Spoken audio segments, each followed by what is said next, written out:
वाशुक के पोस्टे थे, वाशुक के चागी वाले बंदे को मिले हैं, तो इसमें हमें शक व शुबात। इसी तरह खुजदार के पोस्टे किसी और डिस्ट्रिक्ट को मिले हैं, किला अब्दुल्ला के पोस्टे किसी और को मिले। इसी तरह एग्रीकल्चर की मैं बात कर रहा हूँ जनाब स्पीकर के, एग्रीकल्चर में जिस तरह पोस्टे खुजदार के एक बंदे को, एक कोई ऐसा बंदा नहीं है कि जो हकदार उसको पोस्टें मिली है।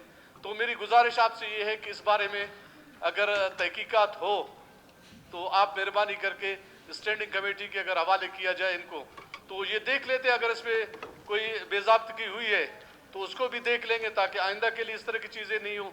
अगर नहीं हुए तो हम उस मिनिस्टर को, सेक्रेटरी को भी शाबाश दे देंगे कि जी उन्होंने अपने तकाजे पूरे कर दिए और इंसाफ का तकाजा पूरा कर दिया। हम भी इसे असेंबली के फ्लोर पे उनको शाबाशी दे देंगे। तो आपसे गुजारिश ये है कि आप मेहरबानी करके स्टैंडिंग कमेटियां है, कमेटियों को फाल कर दे, उनसे काम ले ले ताकि ऐसी चीज़ों का तदारुक हो सके। तो मेरी गुजारिश ये है कि स्टैंडिंग कमेटी के हवाले कर दे ताकि इन चीज़ों को देख लें। शुक्रिया जी। अकबर मेंगल साहब।